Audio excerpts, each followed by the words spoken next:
Bawa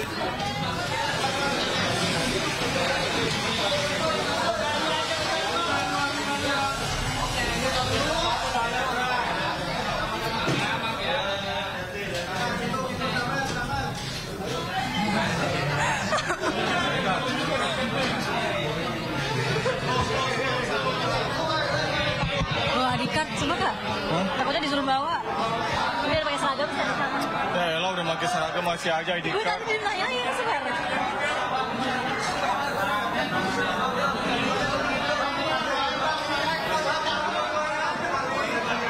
Elah ribet banget. Tapi kamu mereka kayak takut penyusup dari luar tuh.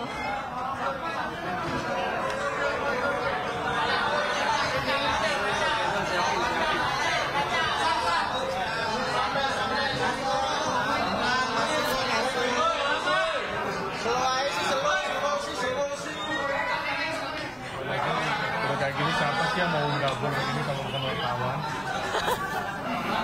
Aman bang. Kayak ini dipakai teman-teman ya. Bang Alan, Bang Alan, Bang Alan, Bang Alan, Bang Alan. Rebutan mas. Allah, pintu kecil ini.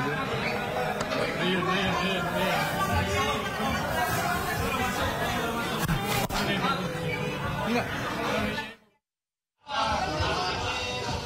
Oke, baik. Tumben banyak kan?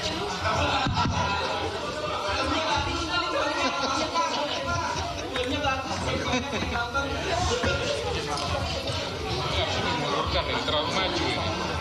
Hah? Bisa nggak dimundurkan? Coba dimundurkan dulu. Mejanya dimundurkan. Nggak mundur. Mejanya dimundurkan dikit.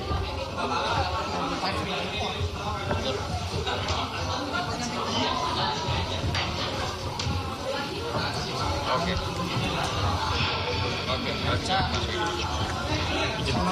Jangan dimasukin dulu ya.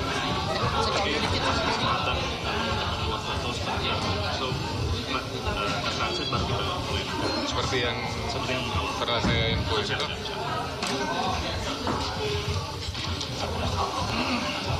Teman-teman, saya masih menunggu kode dari Humas ya, karena kita juga masih menunggu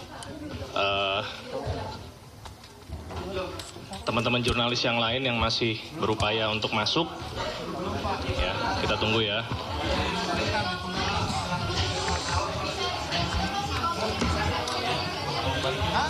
Oh, ini posisi menentukan ini. Sebelah sini nggak ada yang mau ngambil sebelah sini nih. Hah? Nggak boleh. Sebelah kiri masih kosong, sebelah kiri. Mas Mario mana Mas Mario? Oh nggak ada. Ayo sebelah kiri, sebelah kiri. Atasnya. Mas Mario mana Mas Mario? Sebelah atas kiri masih kosong, yuk. Ya. Udah teman.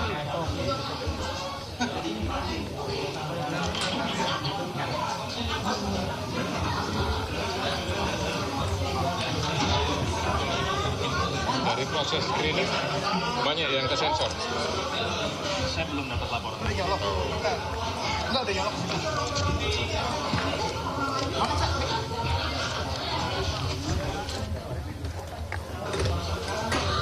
Terima kasih atas kesabaran menunggu sampai pukul berapa ini Pak? Sampai pukul 6.15 ini dari pagi tadi. Ada satu berita yang tidak enak yang harus saya sampaikan, bahwa terhadap Mas Hasto dilakukan penahanan sejak hari ini terhitung untuk 20 hari. Ya. Akan tetapi dari hasil pemeriksaan hari ini tidak ada yang substansial yang bisa menjadi alasan mengapa beliau mau dilakukan penahanan terhadap beliau.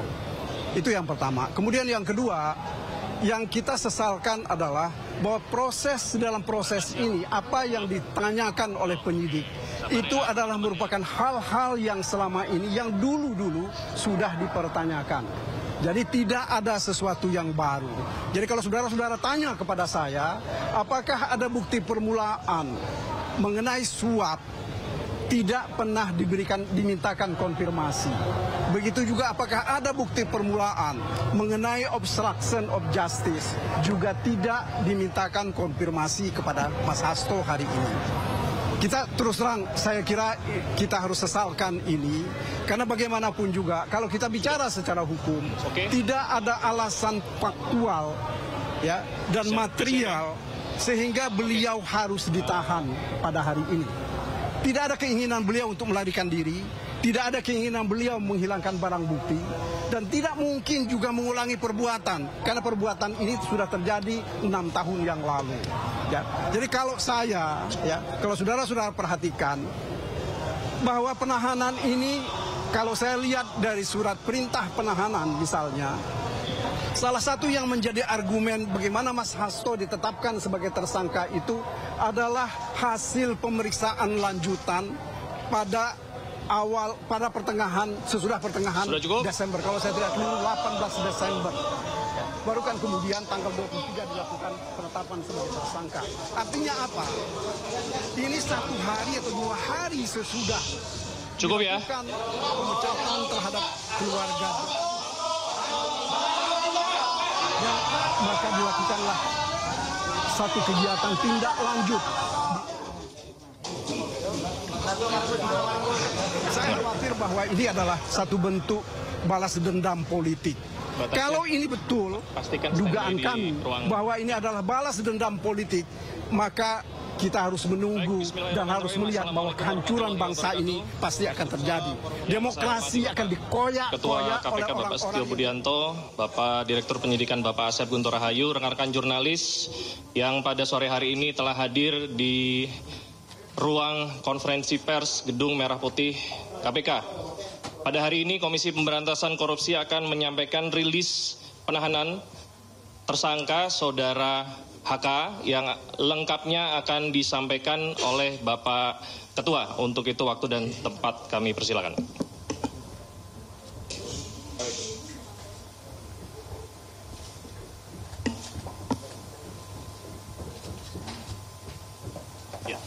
Tes 1, 2, 3. Baik, terima kasih Jubir, Pak Tesa, dan Pak Direktur Penyidikan, Pak Asep. Assalamualaikum warahmatullahi wabarakatuh. Waalaikumsalam warahmatullahi wabarakatuh. Selamat malam dan salam sejahtera untuk kita semuanya. Salam sehat. Yang saya hormati semua rekan-rekan jurnalis yang hadir di ruang konferensi pers Komisi Pemberantasan Korupsi. Sebagaimana yang sudah disampaikan di awal oleh juru bicara, hari ini atau malam ini saya akan menyampaikan tentang rilis penahanan tersangka HK. Jadi disampaikan sebelumnya bahwa pada tanggal 23 Desember 2024, KPK telah menetapkan Saudara HK sebagai tersangka berdasarkan surat perintah penyidikan nomor sprindik 152 dik.00 01/12/2024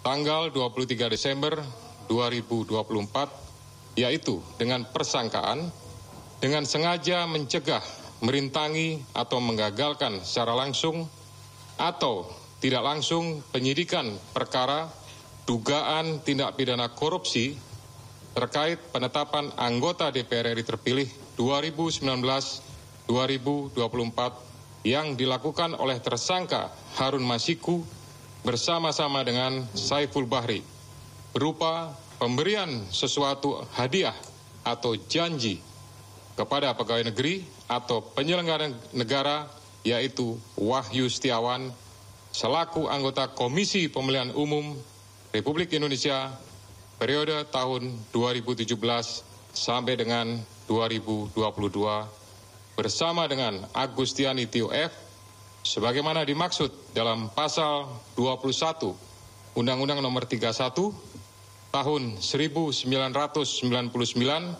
tentang pemberantasan tindak pidana korupsi sebagaimana telah diubah dengan Undang-Undang Nomor 20 tahun 2001 tentang perubahan atas Undang-Undang Nomor 31 tahun 1999 tentang pemberantasan tindak pidana korupsi junto pasal 55 ayat ke-1 UKUHP. Dengan uraian perbuatan melawan hukum sebagai berikut. 1. Bahwa pada tanggal 8 Januari 2020, pada saat proses tangkap tangan KPK kepada para pihak, Saudara HK memerintahkan Nur Hasan, yaitu penjaga rumah aspirasi di Jalan Sultan Syahrir nomor 12A, yang biasa digunakan sebagai kantor oleh Saudara HK, untuk menelpon Harun Masiku supaya merendam HP dalam air dan segera melarikan diri. Atas perbuatan tersebut menyebabkan Harun Masiku tidak dapat ditangkap dan melarikan diri sampai dengan saat ini.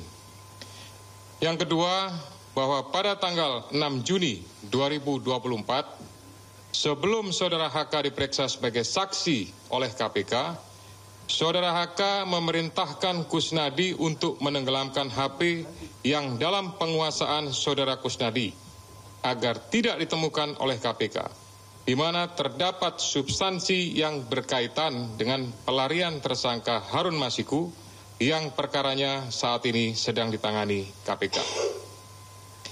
Yang ketiga, selain itu Saudara HK mengumpulkan beberapa orang terkait dengan perkara Harun Masiku dan mengarahkan agar orang-orang tersebut pada saat nanti dipanggil oleh KPK tidak memberikan keterangan yang sebenarnya, di mana diduga tindakan tersebut bertujuan untuk merintangi serta mempersulit proses penyidikan perkara suap yang sedang berjalan. Bahwa sampai dengan saat ini penyidik telah melakukan permintaan keterangan sebanyak 53 orang saksi, 6 orang ahli, dan juga telah dilakukan kegiatan upaya paksa berupa penggeledahan di beberapa lokasi dan penyitaan dokumen, barang bukti elektronik, dan barang-barang lainnya. Guna kepentingan penyidikan terhadap tersangka HK, dilakukan penahanan selama 20 hari, terhitung mulai tanggal 20 Februari 2025 sampai dengan tanggal 11 Maret 2025. Dan penahanan dilakukan di cabang rumah tahanan negara dari Rumah Tahanan Negara kelas 1 Jakarta Timur. Terhadap perkara suap, yaitu bersama-sama dengan Harun Masiku dan kawan-kawan memberi sesuatu hadiah atau janji kepada Wahyu Setiawan selaku anggota Komisi Pemilihan Umum tahun 2017-2022 bersama-sama dengan Agustiani Tio F terkait penetapan anggota DPR RI terpilih 2019-2024 tetap dilakukan penyidik KPK pemberkasannya secara simultan. Demikian rilis yang dapat saya sampaikan. Selanjutnya nanti kita akan lakukan tanya jawab dan saya kembalikan kepada juru bicara. Silakan. Terima kasih banyak Bapak Ketua.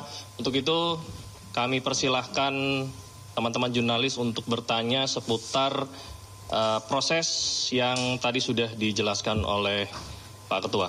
Silakan.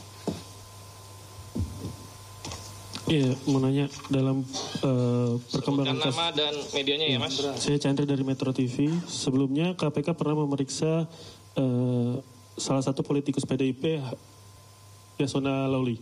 Nah, kalau nggak salah waktu itu hasil pemeriksaannya adalah dia juga terlibat dalam proses pengurusan dokumen yang dibutuhkan untuk terkait kasus Harun Masiku ini. Nah, kenapa dia tidak diproses sampai sekarang oleh KPK, diproses hukum? Terus juga waktu itu ada salah satu caleg yang juga diurus sama Hasto, dia yang di Kalbar. Itu kenapa dia tidak dijadikan tersangka, tapi Harun Masiku dijadikan tersangka? Dan mungkin satu lagi, hingga kini perkembangan pencarian Harun Masiku seperti apa? Apakah masih ada jejaknya atau KPK sudah merasa dia hilang gitu aja gitu? Ada lagi?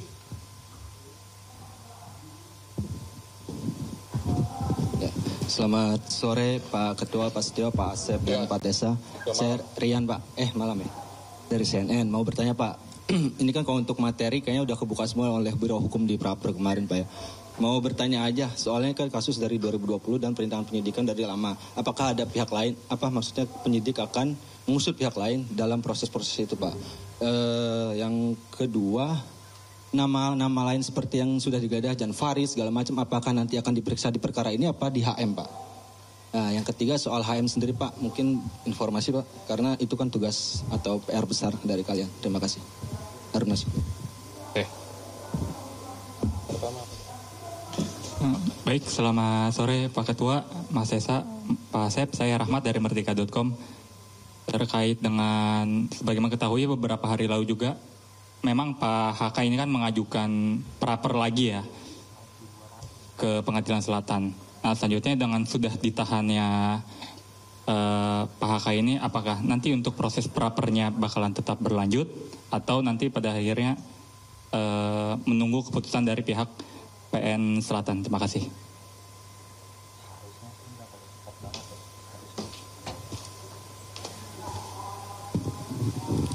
Baik, terima kasih Mas Desa, Pak Asep, dan Pak Setio. Izin saya Fadil dari Wartawan Kumparan. Mau bertanya terkait dengan kasus ini kan sejak mungkin terhitung sejak Pak Hasto ini ditetapkan sebagai tersangka, KPK terus melakukan pengusutan kasus mulai dari memeriksa sejumlah saksi terus menerus gitu. Dan bahkan sampai juga memeriksa seperti Yasona Lawli dan pejabat Dirjen Imigrasi dan saksi-saksi yang mungkin pernah jadi terpidana juga di kasus Harun Masiku. Apakah memang KPK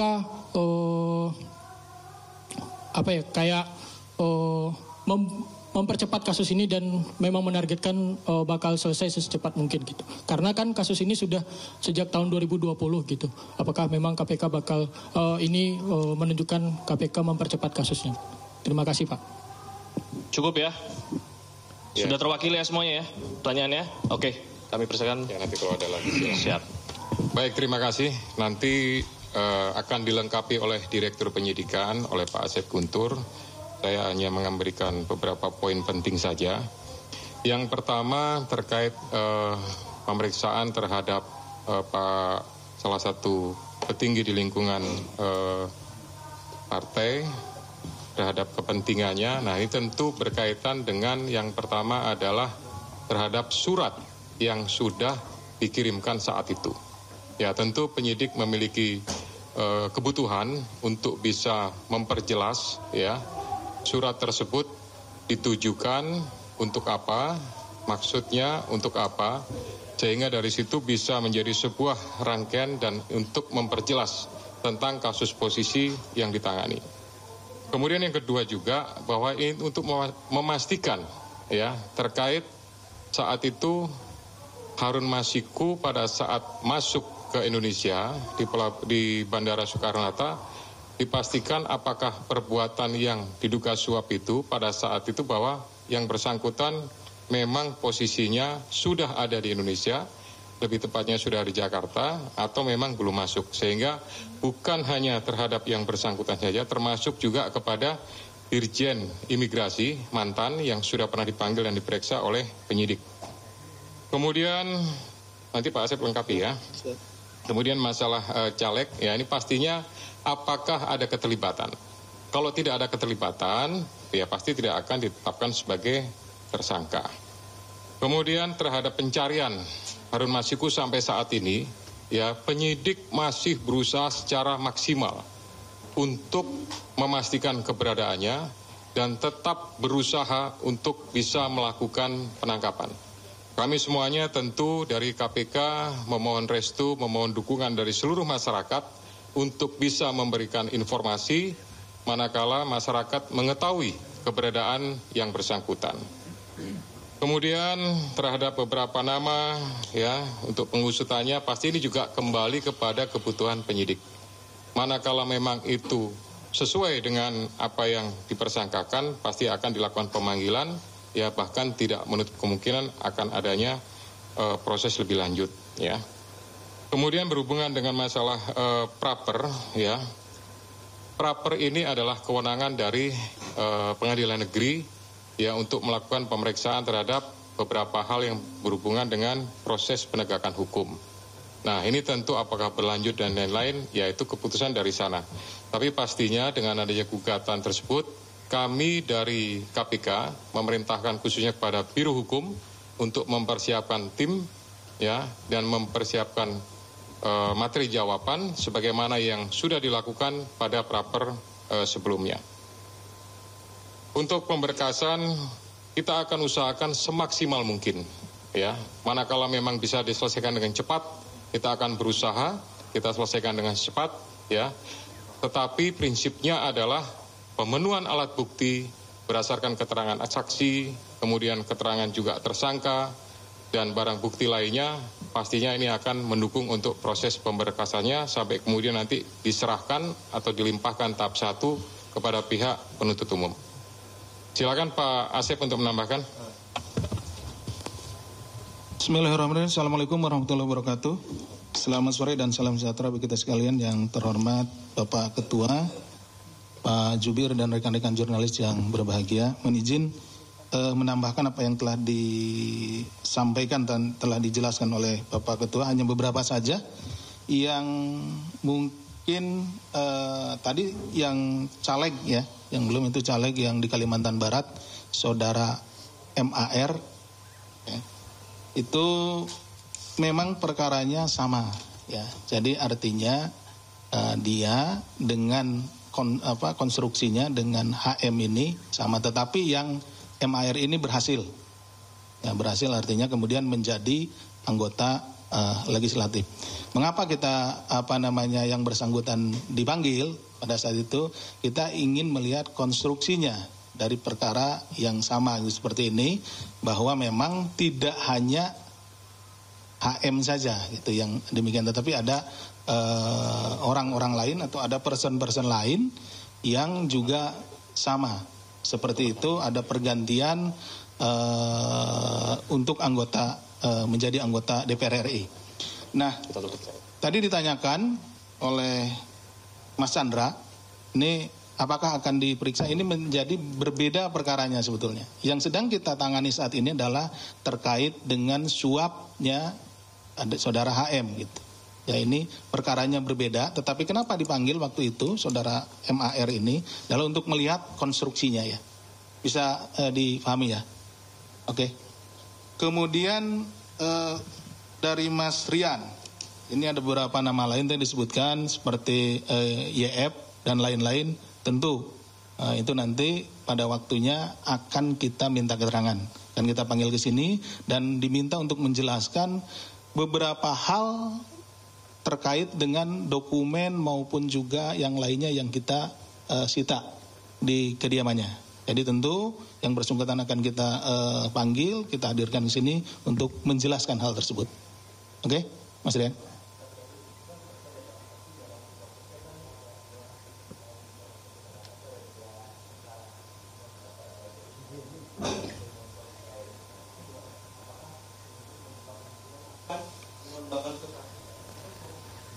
Begini, kalau penanganan perkara tentu yang saat ini sedang kita tangani ini perkaranya yang Harun Masiku. Nah, kita akan fokus tentu untuk menyelesaikan perkara ini dulu, ya. Oke, Mas Rian? Oke. Demikian yang bisa kami sampaikan. Terima kasih. Assalamualaikum warahmatullahi wabarakatuh. Salam. Kami buka kesempatan lagi pertanyaan untuk perkara ini. Silakan. Saya Ridwan dari Jawa Pos, Pak. Ingin bertanya, Pak, pengacaranya tadi bilang bahwa pemeriksaan hari ini tidak masuk ke substansi, Pak. Dan pada awal datang tadi Pak Hasto bilang bahwa kasus ini lagi-lagi dia menyebut bahwa dipolitisasi, Pak. Ini bagaimana, Pak? Lanjut. Selamat malam Pak, saya Fedriska dari Kompas TV. Saya ingin bertanya terkait dengan penahanan Hasto pada hari ini.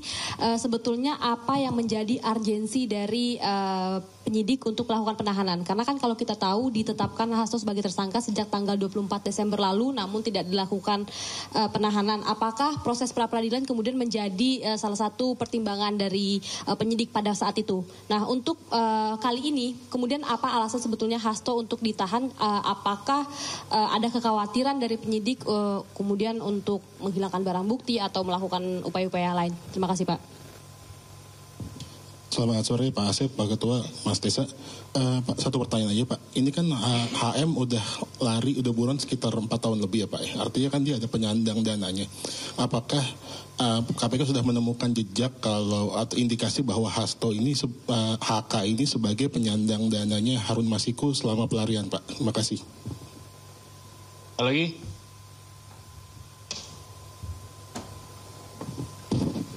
Selamat sore, saya Bayu dari Zinpo ID. Mohon izin Pak, mau bertanya terkait dengan masalah kasus Hasto yang di obstruction of justice. Kalau seandainya kita lihat konstruksi perkaranya, obstruction of justice di sini kan adalah menghalang-halangi proses penyidikan. Sementara dalam prosesnya di situ, ketika ada penangkapan terhadap pihak-pihak terkait, di kasus suap PAW itu ada upaya dari internal KPK sendiri, which is di situ ada peran dari Pak FB, Ketua KPK sebelumnya, yang secara langsung melakukan konferensi pers sebelum ada penangkapan seluruh pihak yang terlibat. Nah, secara garis besar, apakah KPK akan membuka kemungkinan untuk memeriksa Bapak FB tersebut dalam kasus obstruction of justice? Itu yang pertama. Yang kedua, terkait masalah suap PAW, apakah ada pesanan tersendiri buat saudara HK untuk kemudian memajukan nama HM untuk masuk ke anggota DPR? Apakah ada pesanan dari pihak yang lebih tinggi dari HK itu di dalam partainya? Apakah itu instruksi ketua umum atau bagaimana? Mungkin bisa dijawab sejauh ini Pak. Cukup ya? Ada lagi ya? Oke, silakan. Iya, baik, terima kasih. Jadi tadi sampaikan bahwa pertanyaan hari ini tidak masuk pada substansi, gitu ya. Yang bersangkutan ini kan sudah dilakukan pemanggilan dan pemeriksaan beberapa kali, gitu. Nah, oleh karena itu ini sebenarnya bagian daripada melengkapi. Kemudian nanti masih ada kesempatan yang bisa dilakukan oleh penyidik untuk melakukan pendalaman lagi, untuk melakukan pemeriksaan lagi pada saat yang bersangkutan statusnya sudah dalam tahanan, gitu. Kemudian yang kedua, berkaitan dengan penyampaian politisasi, sampai dengan hari ini tidak ada politisasi, tidak ada hal-hal yang berhubungan dengan tersebut. Ya, sehingga kami melaksanakan ini hanya berdasarkan kepentingan penegakan hukum. Kemudian jejak ya, ini juga kami sampaikan bahwa jejaknya memang sampai dengan hari ini belum diketahui, namun tidak mengendurkan upaya dari seluruh penyidik dan pastinya dari seluruh pegawai KPK untuk berusaha mengetahui dan mendapatkan. Ini merupakan sebuah target bagi kami untuk bisa mengetahui, mendapatkan, dan upaya terakhir pastinya nanti akan dilakukan proses penangkapan. Gitu. Kemudian yang berkaitan dengan masalah proses pra-peradilan, apakah jadi pertimbangan dan lain-lain, tidak. Gitu. Kami semuanya, khususnya pimpinan, menyerahkan untuk waktu pemeriksaan, penahanan sepenuhnya kepada penyidik. Ya, sehingga penyidik betul-betul memiliki kecukupan terhadap alat bukti atau barang buktinya, maka di saat waktu yang tepat hari inilah maka dilakukan proses penahanan. Kemudian alasan penahanan itu merupakan alasan subjektif yang dimiliki oleh penyidik, dipertimbangkan pastinya kekhawatiran untuk melarikan diri, menghilangkan barang bukti, ya, dan pastinya kami untuk mempermudah proses penyidikan lebih lanjut. Pemeriksaan-pemeriksaan ya juga termasuk juga nanti akan mendetailkan terhadap alat bukti, dokumen dan lain-lain yang segera dilakukan oleh penyidik. Kemudian halangan terhadap proses penyidikan ini ya untuk sampai dengan saat ini penyidik belum membutuhkan pemeriksaan-pemeriksaan terhadap pimpinan yang lama khususnya FB ya, sehingga sampai dengan hari ini belum terinformasi kebutuhan tersebut. Demikian juga untuk pihak yang lebih tinggi, ya sampai sekarang juga belum dibutuhkan oleh penyidik, sehingga nanti fokusnya adalah pada beberapa pihak yang sudah diperiksa, sudah dipanggil, Ya, ini nanti pasti akan ada mungkin pemanggilan lagi, sekali lagi untuk melakukan pendalaman terhadap pengungkapan ya proses penanganan perkara yang sekarang ini dilakukan penahanan. Pak Asep, kalau ada tambahan silakan. Terima kasih, Bapak. Mohon izin menyampaikan terkait tadi ada pertanyaan mengenai dari HM ini apakah saudara HK ini penyandang dana gitu ya, penyandang dana atau yang membiayai. Nah, itu juga yang sebetulnya sedang kita dalami karena kami penyidik melihat bahwa seseorang yang melarikan diri itu kan memerlukan sokongan biaya atau dana logistik dan segala macam. Karena berpindah-pindah tempat, kemudian untuk misalkan menyewa tempat dan lain-lain, transportasi dan lain-lain. Itulah sebabnya kita sedang mendalami itu ya. Tapi sampai sejauh ini menjadi materi ya, materi yang sedang kita dalami. Jadi mohon maaf belum bisa kita sampaikan ya. Jadi sabar, nanti kita tentu juga akan sampai ke sana. Siapa saja yang menjadi donatur dalam hal ini. Kenapa? Karena orang melarikan diri kan tidak bisa kerja dan lain-lain karena dia ketahuan sama halayak gitu. Dia pasti bersembunyi dan tentu untuk kebutuhan hidup sehari-harinya harus ada yang nanggung. Nah, seperti itu yang sedang kita dalami. Itu mungkin yang tambahan dari kami. Terima kasih. Assalamualaikum warahmatullahi wabarakatuh. Waalaikumsalam warahmatullahi wabarakatuh. Baik, rekan-rekan sekalian, untuk konferensi pers penahanan tersangka HK hari ini kita cukupkan. Untuk kali ini kita tidak ada doorstop lanjutan untuk perkara-perkara yang lain ya. Mohon bisa dimengerti. Untuk itu kami mengucapkan terima kasih. Kami tutup. Wabillahi taufiq wal hidayah. Wassalamualaikum warahmatullahi wabarakatuh. Assalamualaikum warahmatullahi wabarakatuh. Terima kasih semuanya. Ya.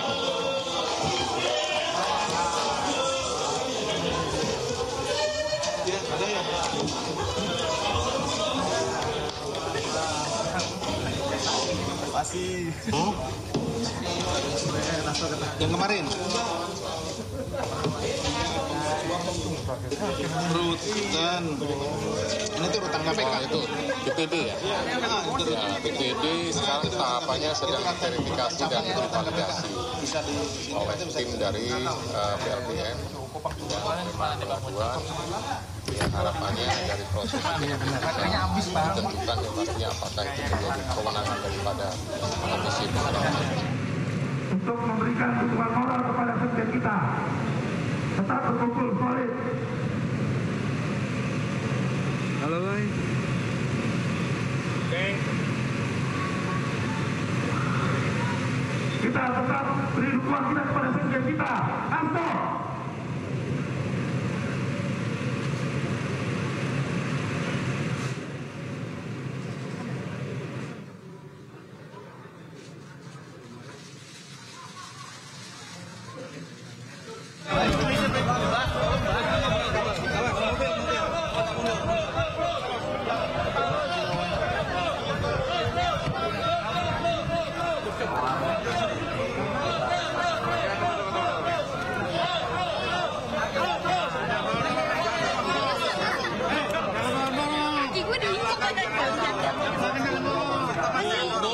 Kasih mobil dulu buat Pak. Mobil. Teman-teman media, ini ada mobil di dekat kita. Mundur. Agak mundur dikit Pak. Agak mundur. Teman-teman media, izin mundur.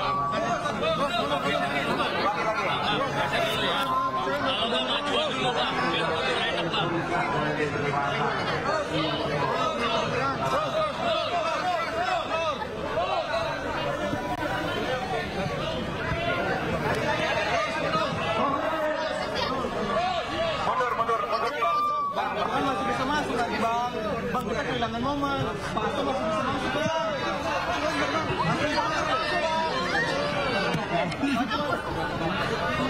Jangan maju lagi. Buka tutup.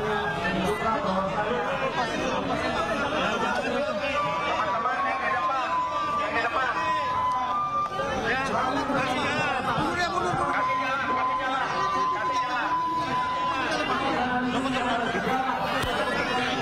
Kasih jalan. Dorong, woi.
kasih.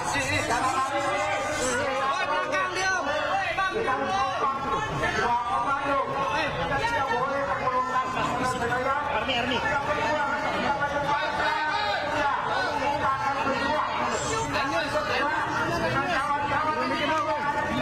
Terima kasih rekan-rekan pers. Masyarakat Indonesia yang saya cintai dan banggakan kooperatif memenuhi tanggung jawab sebagai warga negara Republik Indonesia yang siap mengikuti proses pemeriksaan